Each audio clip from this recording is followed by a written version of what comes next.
teacher in front, blackboard in back, actually was invented in Prussia. It was brought to America by Horace Mann.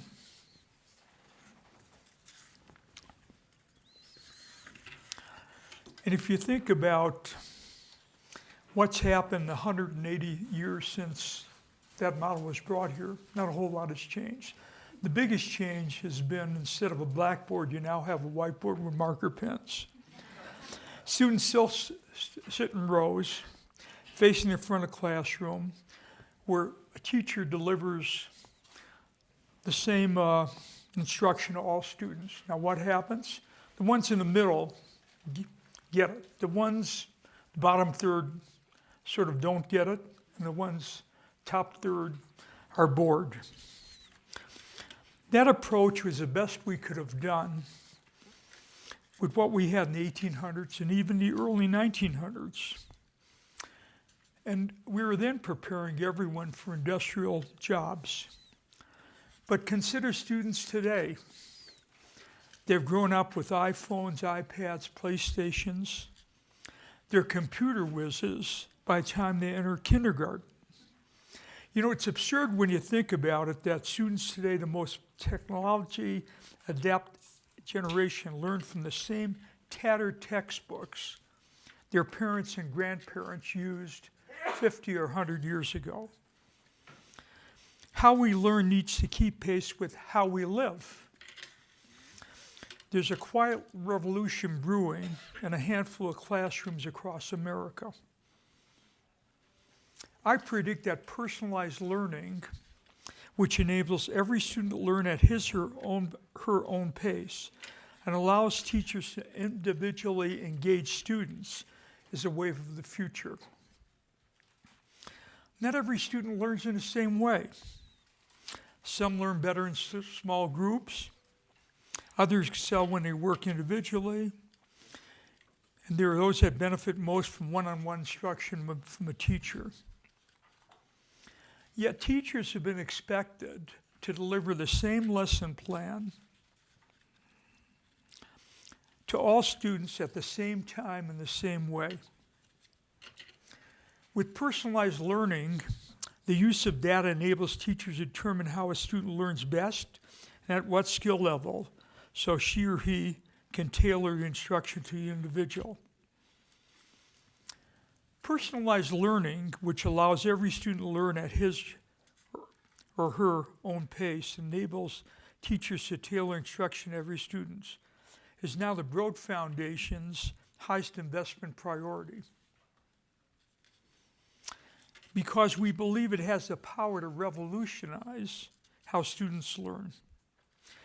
One of our country's most innovative entrepreneurs in this area is Joel Rose.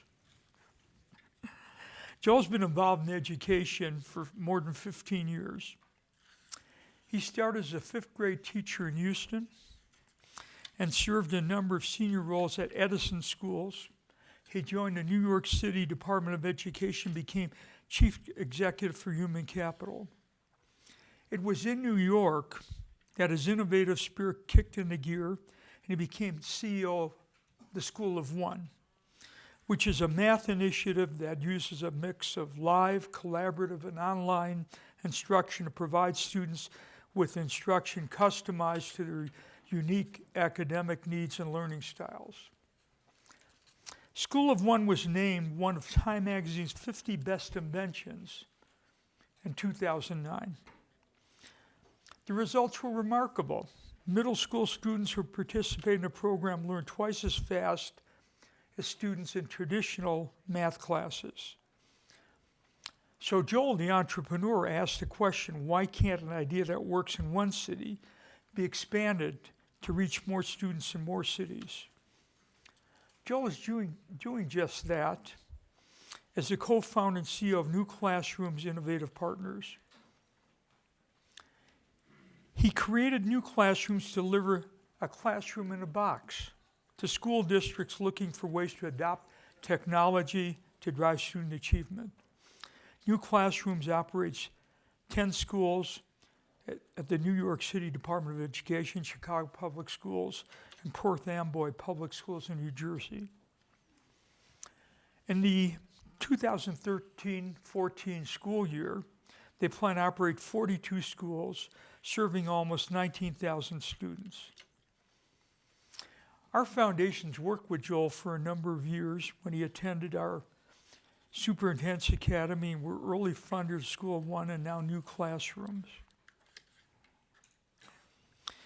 I hope our conversation today energizes you about the transformation of the American classroom and the powerful investment opportunities for research and development into new public school models. Please join me in welcoming Joel Rose.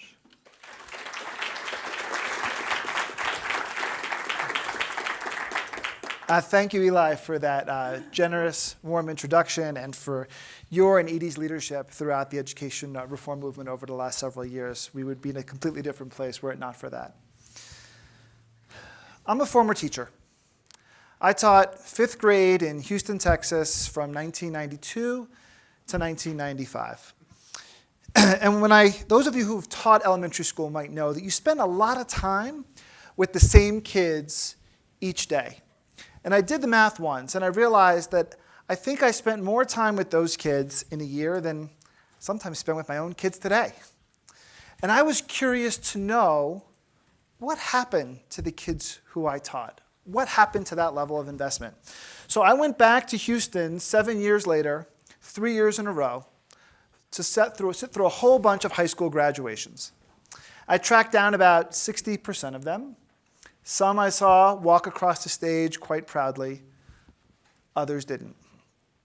I visited some in the Harris County Jail, and I saw one literally on the street corner dealing drugs. Now, I went into education. I think a lot of us are here because we care so much about education. It's just deeply ingrained in who we are as Americans. And to do sort of a brief last 100 plus years of education history, let's remember this. Throughout the 1900s, this country made a commitment to public education for each and every child, regardless of where they were born and what their income levels were. And there's research today that shows that one of the key reasons for American success in the 20th century was that decision. When we made that decision, the rest of the world laughed at us. They thought that education was only for the elite. Now, about halfway through the century, they realized they were wrong, and they started to catch up. And we know that in 1983, under President Reagan, A Nation at Risk came out, big report that talked about the rising tide of mediocrity that threatens our very future as a nation and as a people. This was 30 years ago. So let's think about all that's happened in the last 30 years. We have raised teacher salaries about 20%. We've increased the number of teachers and thus by 40% and thus lowered class size. Every state adopted new standards, now hopefully a common set of standards. We've adopted charter schools. We've looked at merit pay. We've looked at vouchers. We've put computers in every classroom. We wire the classrooms to the internet. And while all this was happening, let's remember how much our society changed since 1983 with the internet. You would think that with all of the efforts that we've made to improve education, combined with the ubiquity of information that we've seen over the last 30 years, surely we would see a step increase in terms of our country's educational outcomes. But we haven't. These are the most recent NAEP scores that have come out, the nation's report card. These are the reading scores for students ages 9, 13, and 17. And here are the math scores.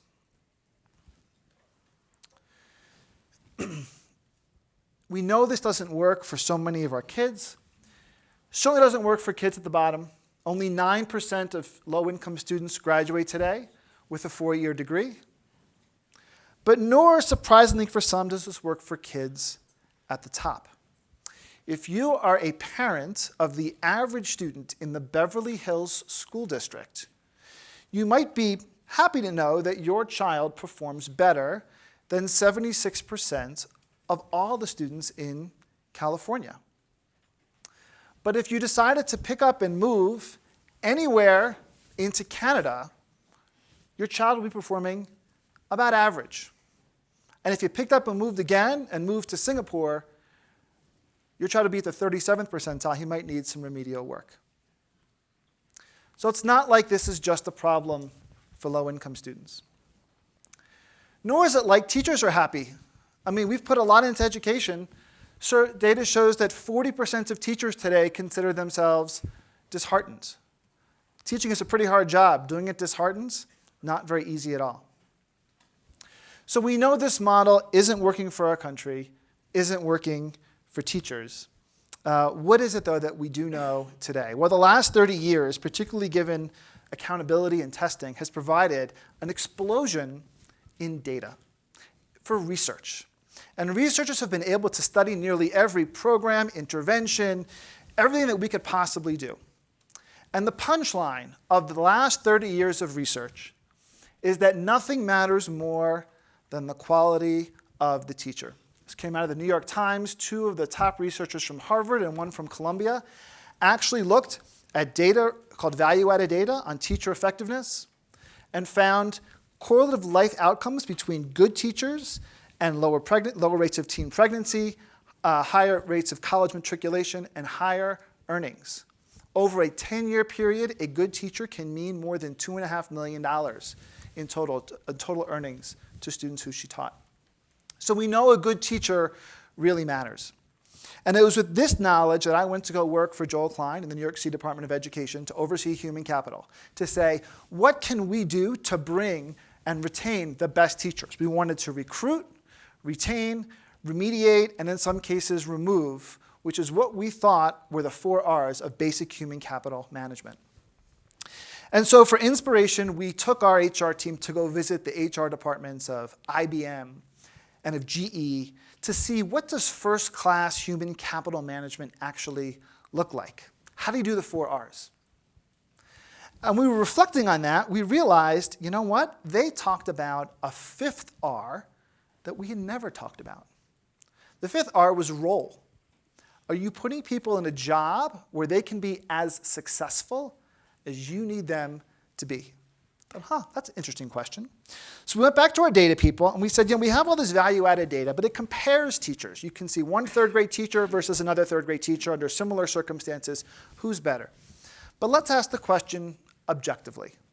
What % of 8th grade math teachers in New York City can get 80% of their kids to proficiency? Just a random objective standard that we made up. And it came back at 13%. I said, wow. Well, let's ask the question differently. Maybe some kids are pretty low. What % of 8th grade math teachers can get 1 year's worth of growth out of 80% of the class? And it came back at 12%. And the reading numbers were half the math numbers. Now, people hear that, and they go, wow, you must not have very good teachers in New York City. On the contrary, we had great teachers in New York City. A lot of students graduate college, they want to spend their 20s in New York City. We had more Teach for America, more new teacher projects, alternatively certified, traditionally certified. Pay was pretty good.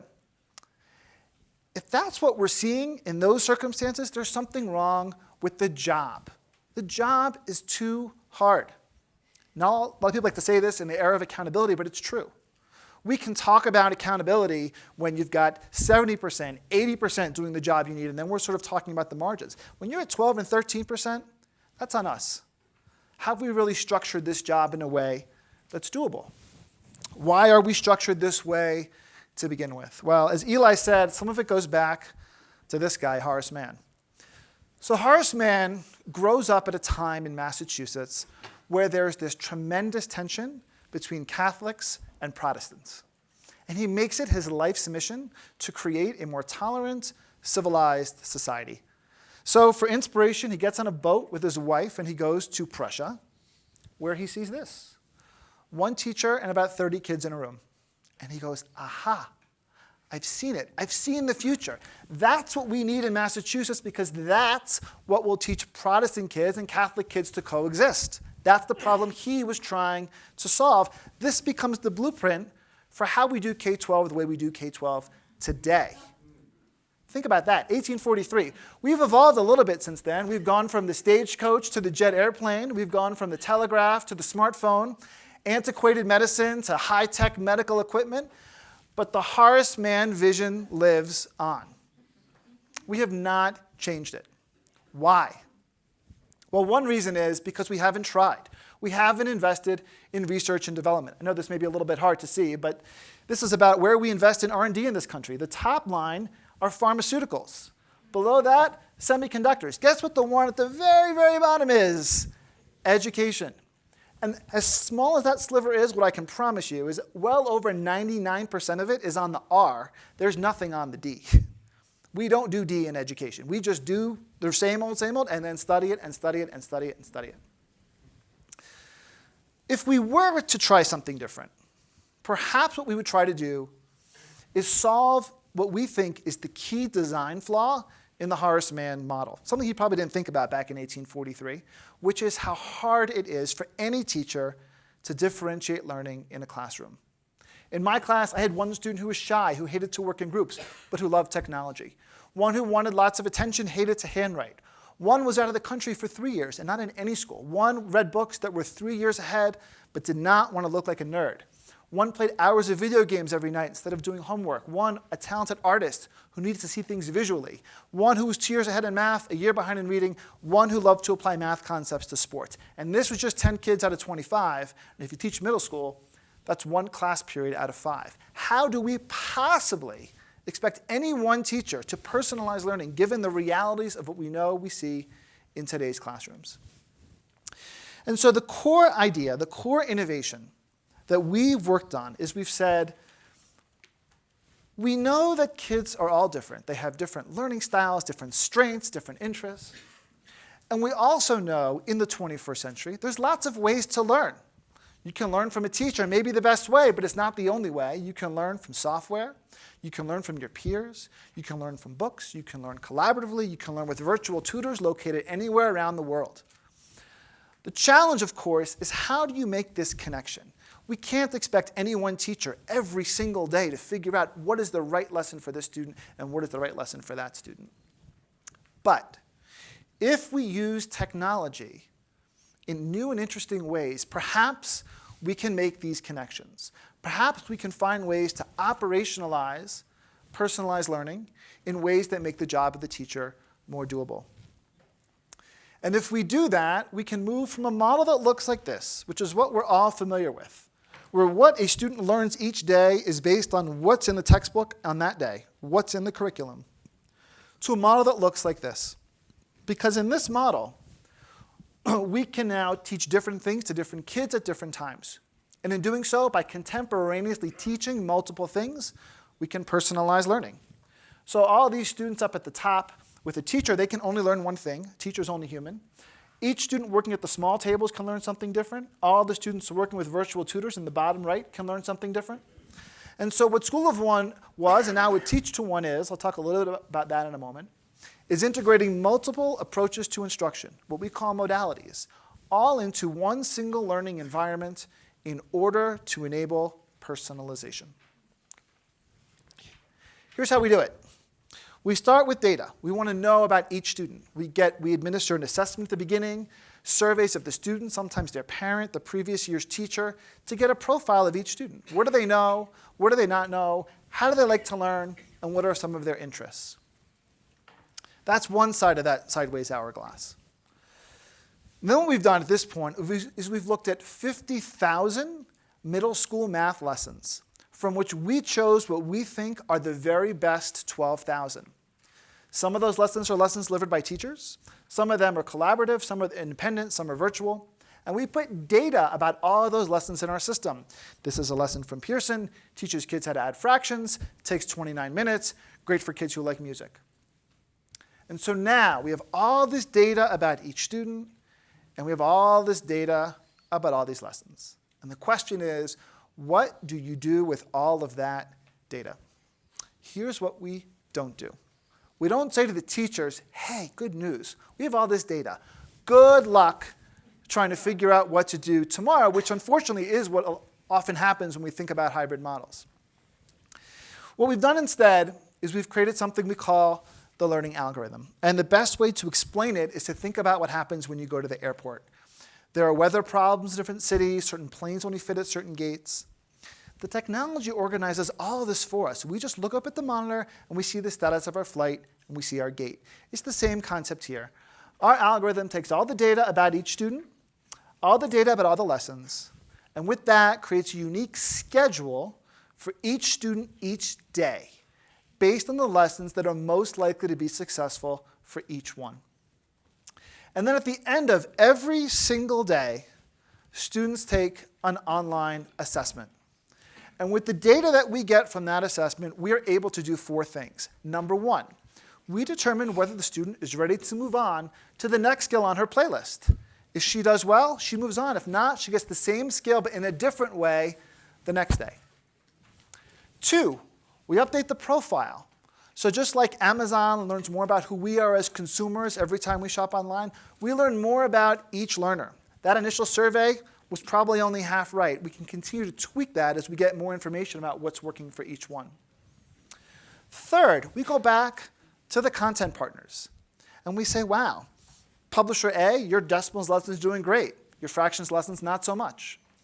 There are some education publishers that have been in business for 100 years. They have no idea that chapter 12 is great and chapter 16 is terrible. But we are now generating the data to be able to tell them that. So think of us like an iTunes. Instead of buying albums, we now buy songs. Instead of buying textbooks, we buy lessons. And we pay them based on how often we use those lessons, and we schedule them based on how good those lessons actually are. And then finally, over time, as more students are involved in the system itself gets smarter. It says, okay, Maria, who likes dance and is learning about area of a triangle, I've seen 20,000 students like this before, and there's a great lesson from I Can Learn and another one from Virtual Nerd, and so it used the data to predict what might work best for that one student. So that's a very different way of thinking about school. What I'd love to do now is show you about a 3-minute video that'll show you what this looks like when it all comes to life.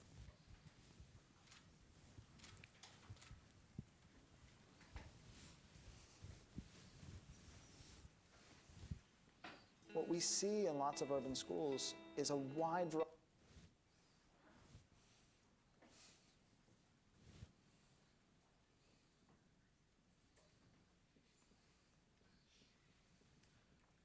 So while she's figuring that out, what I'll tell you is that this approach, which we called School of One when I worked in New York City, we spun out to create a whole new nonprofit called New Classrooms and a whole new model called Teach to One, and that enabled this model to scale around the country. So, here we go. What we see in lots of urban schools is a wide variety of student levels. We've got schools with kids coming into middle school on a 3rd grade level. They're from different countries, they have different cultures, they speak different languages. They can be kinesthetic, they can be verbal, they can be visual learners. How do you actually teach to this diverse group of students? School of One is based on one simple idea, that we are organizing an entire school around the needs of every one student. I like the online tutors because you get to work with different teachers from all around the world. The other day I was working with a teacher from North Carolina. Edwin, how many 3s did we just have? 5. Right. I like how we get to use computers to learn math because I never did that before. There are 8 different ways that students can learn, and 5 of them are live, and 3 of them are on computers. I like to work with other people, but not too many people. You're working with a small group of kids, one teacher and about 8 kids. I like the communication with the tutor online. I get scared sometimes if I have to look at a teacher and ask them the question, but sometimes you just type the question and they answer it. At the end of the day, what happens is the students take a 5-question assessment. If they've passed their test, they move on to another skill. When it says green, that's like a...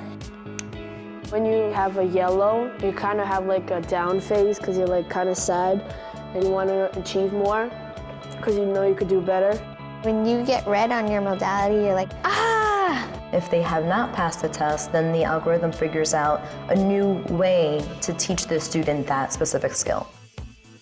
As the algorithm gets smarter, as it learns the student's skills, it learns their levels, the student gets smarter, the teachers get smarter.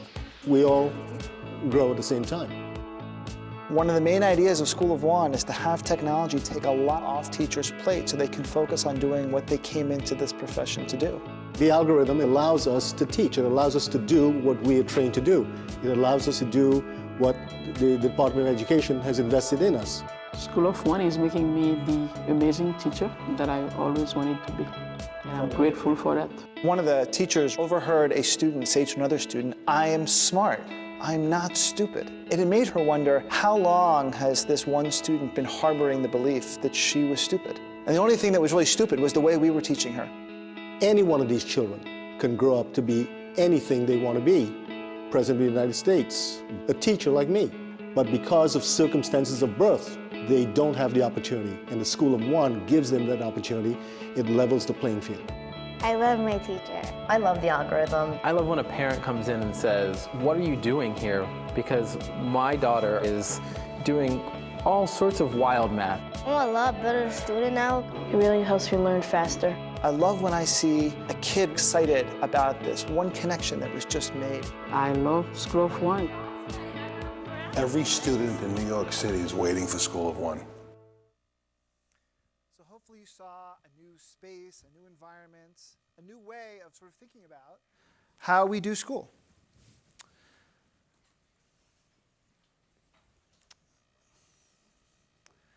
What were the results? One thing to mention first is just asking the question is a big step forward. Most people, if you buy textbooks, we don't ask what were the results of a textbook-based program or a piece of software. We think where the world needs to move to is a place where that changes, where the burden of accountability isn't just on the backs of teachers, but those that provide goods and services to schools also share in the accountability for outcomes. New York City did a study that used a national test called the Terra Nova, and they compared the gains made from the fall to the spring of those who were in School of One last year to national norms. They found at the 6th grade level, the gains were double what we see nationally. At the 7th grade level, the gains were also double. And at the 8th grade, the gains were almost quadruple. So with this, we created a whole new organization. School of One started in New York City. I'm no longer there. I left to start new classrooms, and we created a whole new model, sort of a School of One was about New York City. Teach to One, a new model, is all about the Common Core. Teach to One is now powering School of One. That's a little confusing. A whole lot of lawyers involved in that. I won't bore you with the details. But Teach to One is now in operation. We had programs in Chicago, in DC, in New York City through School of One. And next year we'll be expanding to, I'm delighted to announce, some new cities. We'll be in Charlotte, North Carolina, Newark, New Jersey, Elizabeth, New Jersey, and Perth Amboy, New Jersey. So we'll be serving next year over 6,000 students will get math in the way that we've been talking about. A little bit about where we are now. One of the fascinating things that we learned last year that we hadn't really expected or even thought about is 3,500 students. That's not a ton of students. But we got data every single day on their performance. What that actually translated to was 3 million data points. Think about what we can learn from just getting that kind of data and providing research that would come out of that to the broader field, and that'll double next year. Finally, just one last closing thought, which is our system today, 30 years after a nation at risk, basically gives us this. About a third of students graduate ready for college.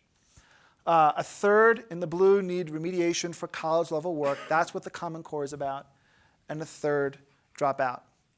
And we're debating today a lot about the Common Core standards. And in theory, that should really reduce, once fully implemented, the number of kids in blue. But sadly, it may also increase the number of kids in red. Remember, we don't have the highest of standards today, and 30% of the kids drop out. And now we're going to raise the standards. And we can't just say, well, we're going to train the teachers and provide them support and technology to sort of avoid that from happening. That's not going to be good enough. What we are convinced of is if we're going to be here 30 years from now and have a very different chart, we need to think completely differently about the entire way that we do school today. Thank you very much.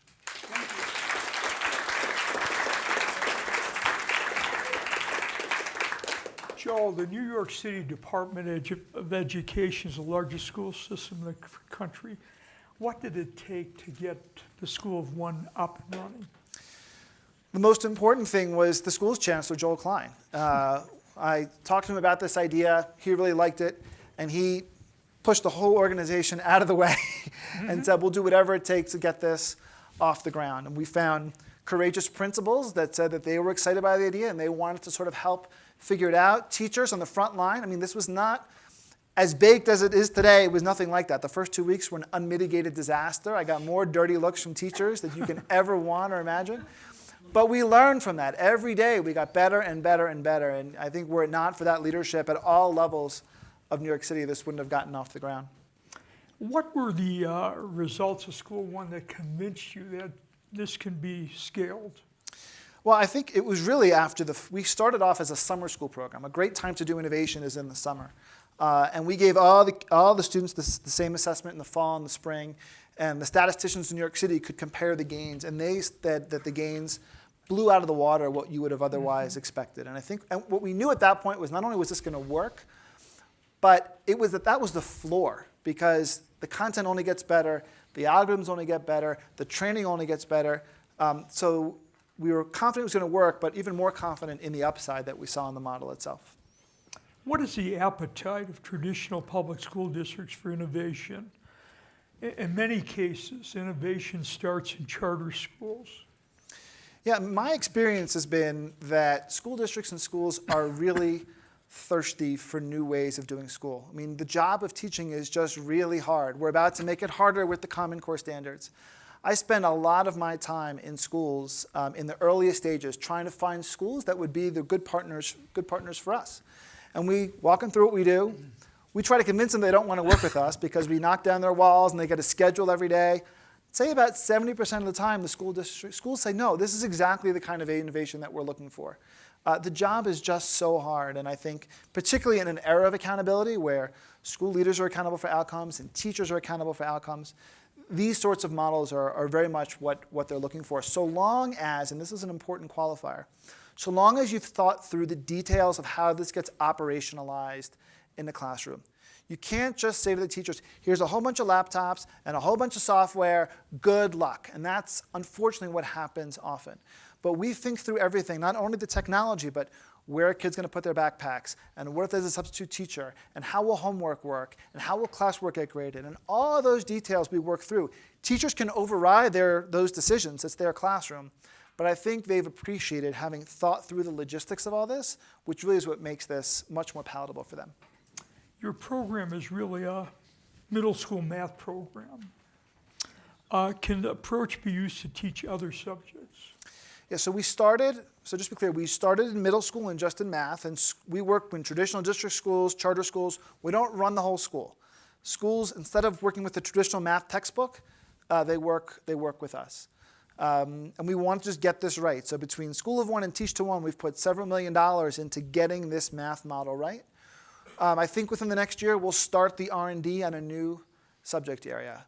What we're totally convinced of is it just can't be true that live teacher-led instruction for every kid by any teacher every hour of the day is the best way to do anything. That there have to be smart ways of integrating technology to support the learning process. And what we need is commitments toward the research and development to begin to solve those questions. Talking about teachers and our foundation's work in school systems, we've heard anecdotally that many teachers are incredibly open to a new way of classroom instructions. How have teachers reacted when you introduced your approach? So importantly, as I said, we only go into a school when the teachers and the school want us to be there. That takes away 80% of the challenges because teachers don't like it when programs are imposed upon them. We put a person in every school for the first year to help the teachers get there. That helps a lot too. They don't like it when you just say, here's the new program, good luck, go and do it. I will tell you that the first couple months is hard for teachers. This is an entirely new way of thinking about their job. They get their schedule every single day. You're no longer the 6th grade math teacher. You're teaching 6th grade, 7th grade, and 8th grade, all kids. You have to collaborate with your colleagues in ways that you might not have had to before. You can't have one teacher allow gum chewing in this corner, another one doesn't allow it in that corner. So you have to surrender a little bit of the I for the sake of the we. And those first couple months for some schools, it can be an adjustment for some teachers. But when they start to see the results and they start to see the kid satisfaction, and they realize, one of the teachers said to me once, she said, I'm not as tired at the end of the day as I used to be. And I'm on my feet just as much and I'm teaching, but so much of her energy is spent on go here, go there, take out your textbooks. It's all the organization that saps the energy, but because the technology is doing that and sort of tapping into the kids' sense of individualism, the teachers can spend more of their time teaching. Tell us about the reaction of students to this new classroom model. I was in one of our schools a couple of months ago in Chicago. And every time I go into a school, I go to a table and I ask kids, so what's your favorite modality? And usually if there's 4 kids, I get 4 different answers. I like the small group. I like the virtual tutors. I like a teacher. And that's what I love to hear. But then there was, then my follow-up question is, do you prefer this way of learning to the traditional way of learning? And this one girl, I'll never forget it. She looked at me and she hugged her computer. I said, don't you dare take this away from me. And that was all I needed to see. In every discussion about K-12 education, money is an issue. Mm-hmm. How much does it cost to transition a school or district to a personalized learning model? How are we going to pay for this? What's been your funding model for new classrooms? So we're a nonprofit organization, but we're a revenue-generating nonprofit organization. So 3/4 of our funding comes from our national philanthropic partners like the Broad Foundation, the Bezos Family Foundation, and others. And 1/4 comes from school districts that pay us instead of paying for textbooks. And over the next 3 to 5 years, we will be sustainable on the monies that we earn. We still may use philanthropy for the research and development for new subjects and new grade spans. But the beauty of it is that because the cost of technology is coming down so much, it will ultimately be, it's not today, but it will ultimately be what a textbook costs. I mean, that classroom you saw, there's no servers, all the technology is in the cloud, we put up some monitors, and we give the kids laptops. A lot of schools already have these laptops. So the cost will keep coming down. Our goal is to make sure that schools purchasing this ultimately spend the same on our model as they otherwise would in a traditional model. When you describe this new approach, that naysayers will jump on the issue of larger class size as a way to generate opposition to this new model. Why isn't class size an issue? Well, I think what we try to do is say, what do we mean by class size? So if you have 100 kids and 4 teachers, is that class size 100? Is the class size 25? What if you have, instead of 4 teachers, you have 3 teachers and then 5 student teachers? I mean, these concepts of class size are so antiquated to the Horace Mann model. So we've tried to sort of just say, let's think differently about how we optimize the student learning experience. But within that context, we know that some schools operate within the confines of collective bargaining agreements, and we make sure that we operate within those confines. So Chicago certainly takes a backseat to no one when it comes to unions. Same in New York, same in DC, and again, we operate within those 4 corners. What about the issue of jobs? Are we talking about fewer teachers? Does this mean some teachers are going to lose their jobs? I don't think so. As I said, I think the cost of technology continues to go down. If a textbook company came out next year and said, we have a new super duper textbook, no one would say, oh, this is going to mean teachers' jobs. What we are learning is actually quite the contrary. I think what we'll learn is, for years we have reduced class size and reduced class size and reduced class size and not seen any benefits for that. I think what we're going to see in next generation models like Teach to One is almost like the mortgage calculator. Almost you can say to a school district or principal, look, if you add a teacher here, here's the outcomes you can expect over there. Or if you had a student teacher or a teaching assistant. And so the trade-offs, I think, will be much more reliable and transparent. And then the school districts and schools themselves can make the decisions on how they want to allocate their resources. We just want to optimize the resources that are otherwise there. What's the role of parents in all this? Yeah, I've talked to a number of parents about this. And what they've said to me is, look, in the old model, I only get lagging information. Right? My kid comes home. I got a C on my fractions test. Oh, let me help you. Oh, we've already moved on to decimals. And it's hard to sort of stay ahead of where your child is. But with models like Teach to One, parents have access to the system in the same way kids do. This has done 2 interesting things. One that kids like and one that kids hate. The one that kids like is the parent can see not only what they did yesterday in their daily assessment, but what they're going to learn tomorrow and next week. They can access videos and other resources so they can prepare their child for what's coming around the bend and get them ahead. We have 7th graders now working on 9th and 10th grade material because they're not blocked by what the teacher happens to be teaching every day. Parents love that. What kids don't like about it is because parents can also see how they did on their daily assessment every single day. And kids have said, every day, give me a break. This is the topic of the dinner table. Why don't I get 3 out of 5 or 2 out of 5? So the transparency has created a whole new set of dynamics in a number of the families that we work with. What's the barrier to full-scale implementation of personalized learning? What will it take to implement this model in every classroom in America? So the most important thing to say is I don't know that we have figured this out, and I don't want to leave the impression that we have cracked the code here. Our team has made literally over 1,000 decisions on what is in our model, and I don't know that they're all correct. What I do know is we need more models that we are hoping not only to serve more kids in our model, but to spearhead other organizations and other efforts about designing personalized learning models. And the key to that is going to be research and development, heavy on the D. There are grant programs and expectations at all levels of government that say, okay, how do we go to scale? Google's got this new driverless car. I don't think we want it to go to scale until we know that the roads are going to be safe, and they've been working on this for 5 years. We're only 50 or 60% baked, and we'll double next year, and we'll probably at least double the year after that. But what we really need as a country is a commitment towards designing personalized learning models over the next 5 years so that we can really scale them for the 25 after that. How do we make the case publicly that this approach of learning is great for students? Well, I think one is continue to make sure that we're winning the hearts and minds of teachers. The teachers are saying this is actually great for kids because parents, the public, rightfully believes in the teacher's perspective. The second is continue to show results and to try to show the impact, not only in terms of test scores, but in terms ultimately of college graduation rates and life outcomes that personalized learning models can deliver. And I think as we do that, we'll see more and more communities, parents, teachers, school boards really demanding this as opposed to just hoping for it. Thank you, Joel. Let's open up questions from the audience. Yes. Microphone's coming. Hi, I'm Chelsea Arzun. I'm from the Westchester Enriched Sciences Magnets High School. During the video, a student said that they work with a virtual tutor online with tutors across the world. Did you partner with a program to provide these virtual tutors, or is this something that you came up with yourself? Great question. So there are organizations out there today that one of our partners is Tutor.com.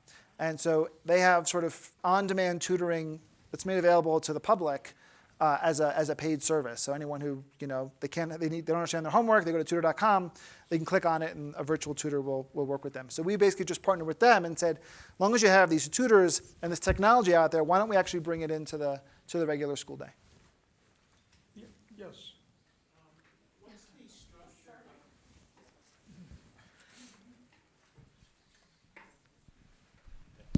What's the structure of the economic relationships that you have with the vendors of those 12,000 lesson plans that you will use depending on which one's optimal?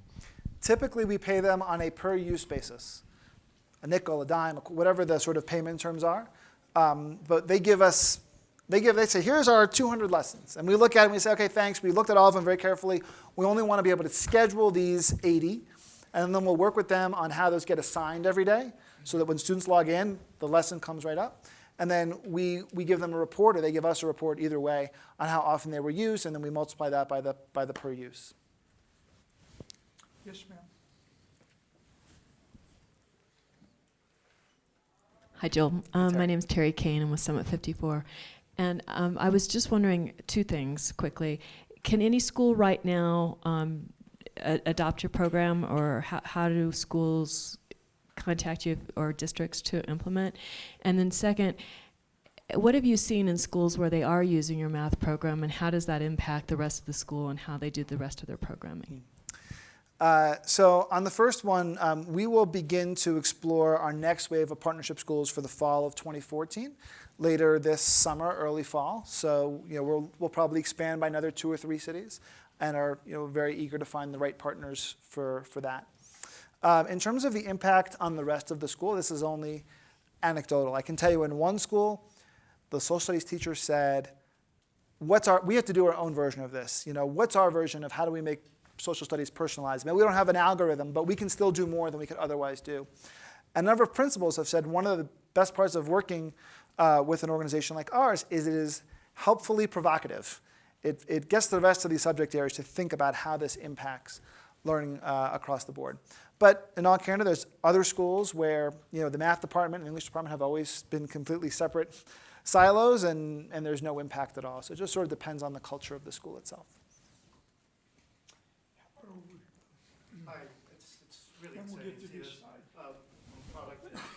Excited to see this a product of the U.S. public education system. But I wanted to ask, in terms of the classroom experience, I'm trying to get a picture of what the actual teacher does during, say, a 60-minute class or a 30-minute class. Does this eliminate blackboard time completely, where the teacher is just floating around, almost acting as a tutor? Or can you describe just a little bit more about what the teacher actually does to enable this? Sure. So in that space you saw, there's, say, 12 or 13 different stations. Some stations are stations where teaching is going on. Some stations there's collaboration, student collaboration. Some stations there's independent learning. The teacher teaches. So the teacher gets their schedule. They have an iPad. They see their schedule and they say, okay, well, for the first period, I'm going to go work with these 12 kids in an area of a triangle at this station, and they'll be there. We know those kids. That's the skill that they're ready to learn. That's in their proximal zone of learning. Then the next period, I'm going to go teach these 16 kids area of a triangle in that station. And maybe next period, I'll support collaborative learning in this station. So they get their schedule every day. They spend about 60% of their time in live instruction, and about 40% doing some of the other modalities, be they collaborative or supporting online. But we want to leverage the benefits and the talents of teachers, and so we want them to teach. Let's go to the back of the room.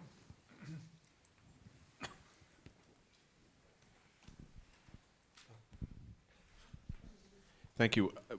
What has been your experience with dealing, for example, in the state of Missouri, St. Louis and Kansas City are both unaccredited school districts, and largely African-American districts which have the toughest teaching challenges.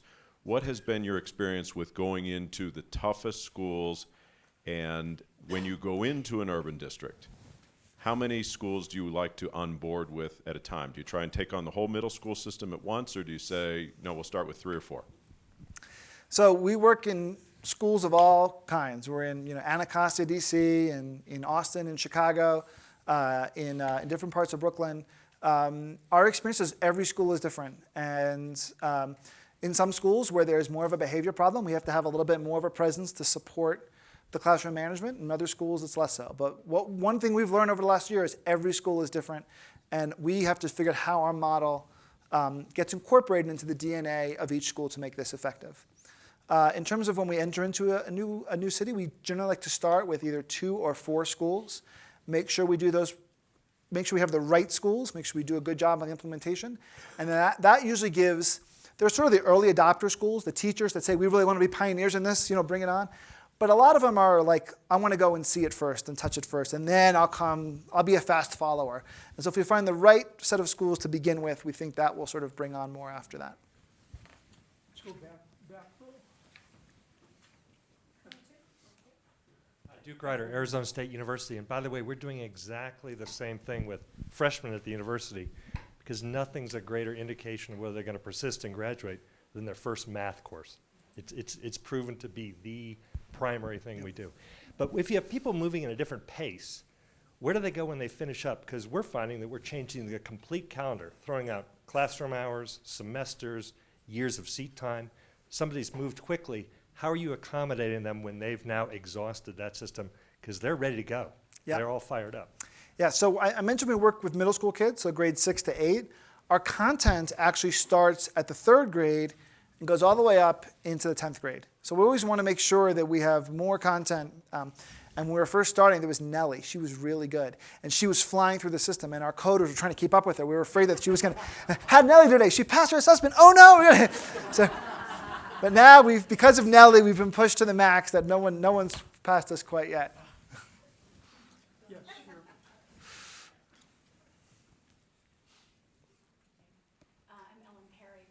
Washington, D.C. Joel, thank you. That was wonderful.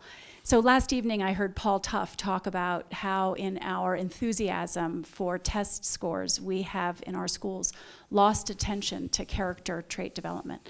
And I'm wondering what your assumptions are about this mode of learning and whether or not it supports resilience and grit and stick-to-itiveness or not. Yeah, that's a great question. So, first thing, we're just the math program now, but the model was designed precisely, not only to build that content, but to build those kinds of skills. Being able for each student to own their own learning allows them to experience success. A couple of our schools we're in, we gave them the assessment. All the 6th graders took the assessment at the beginning of the year, and the average student came in at a 4th grade level, before the program even started. Right? There are millions of kids in this category. What do we do to them? We say, well, here's your 6th grade math teacher, here's your 6th grade math textbook, go. Is there any wonder why they drop out? I mean, they feel like a failure from day one, and their hole gets deeper and deeper and deeper and deeper. So the fact that you can actually have kids experience success is a critical part to building these kinds of skills. Second, in our model, in a typical week, we have 20 math sections.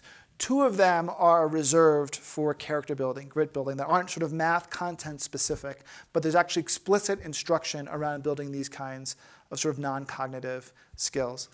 And the third is, students they regulate their own learning, but there are expectations there. So, for example, if you want to earn an A for this grading period, you've got to master X number of skills. And you can see at any point in time what you're on track and off track to meet. And so one of the new tools we have is we have something called a Prove It, where kids can actually, at home, if we think you don't know how to add fractions, but you think you do because your older sister taught you or you read a book or whatever, you say, give me a test tomorrow. I'm going to show you that I know it. And if you pass the test, you get all the credit for mastering that skill without using up any class time. What we're seeing is toward the end of marking periods, big spikes in Prove-Its because they want to get their points to earn their grade. And that's just not something in a traditional model they'd have the opportunity to do. So it's a big focus of what we're up to. Let's go over here. Margot? I think what you're doing is terrific. I just, twofold.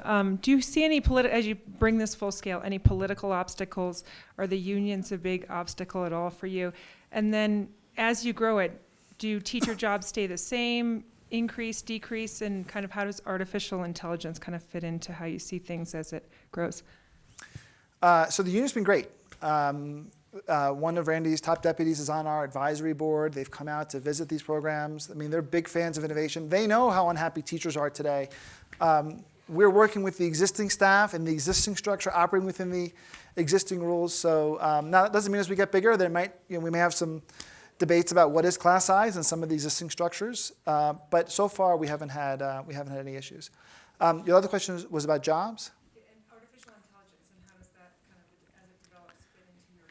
So the most important artificial intelligence that we've developed is the rules baked into the scheduling algorithm. What is the best lesson for each student the next day?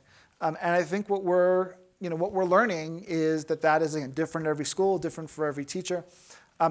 That's only going to get better over time. But what I'm fairly certain of is as that intelligence gets better, it's going to even more sharply leverage the talents of teachers because we're going to know exactly where they can make the best impact, and we're going to maximize their time in doing so. Right over here. I'm Steve Levine, CEO of Levenger. I realize you're focusing now on math. Do you have any comments at all about the future of foreign language instruction? A great place where we know that digital technologies can support learning. it is a question of design, of R&D. How do we, you can't just say to the Spanish teacher, by the way, here's some software and here's a couple computers. Now teach Spanish however you want. We have to redesign the Spanish classroom to take advantage of those sorts of tools with the right role for the teacher and the right role for technology. So it is probably among the subjects that are best leveraged when we think about multimodal learning.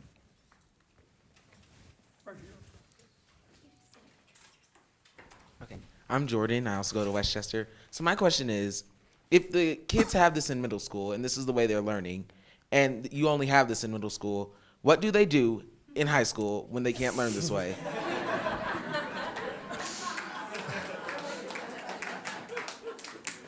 Good question. So, look, you got to start somewhere, right? You can't start with everything. You got to do what you're doing right. And we're still early, so we don't have the data on this. But I'd like to think what we're doing in this transition period is helping to build skills in kids so they can learn how to learn. And remember, if you're a middle school kid, you're getting math this way, but your other 5 subjects are the traditional way. And it's not like when you walk into high school for the first day, you're going to freak out. Like you're familiar with the sort of one-to-many delivery model. But hopefully you've also not only had the skills to be successful in that class, but you've also been resourceful enough to know, wow, I can probably access some online resources. I can talk to my colleagues. I've learned how to learn in that crazy math program I had at middle school, and I can sort of carry over some of those skills into high school.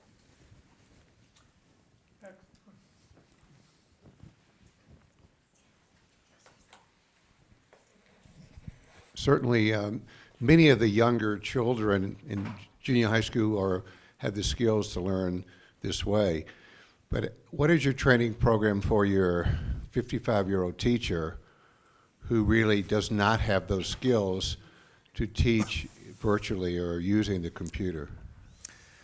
Well, look, I'll tell you, we have younger teachers that are fresh out of ed school that expect their one teacher and 30 kids in a box and are not so excited about this. And we have veteran teachers that are so excited for this. So as a general rule, while that certainly happens, it's not necessarily in all case for the more senior teachers.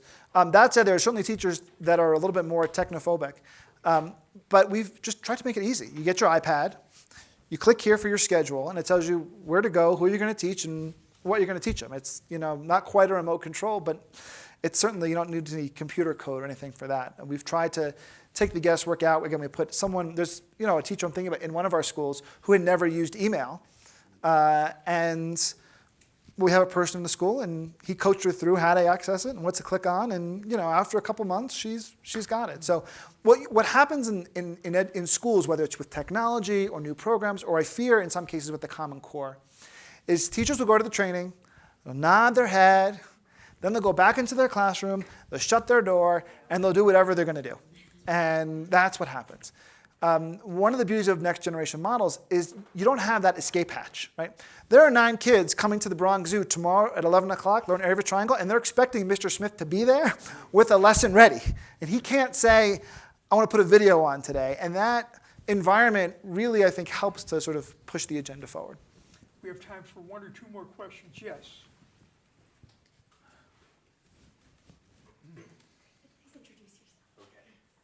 I'm Joe Ross from the San Mateo County Board of Education. We're launching an iZone, I think California's first iZone for a county this year.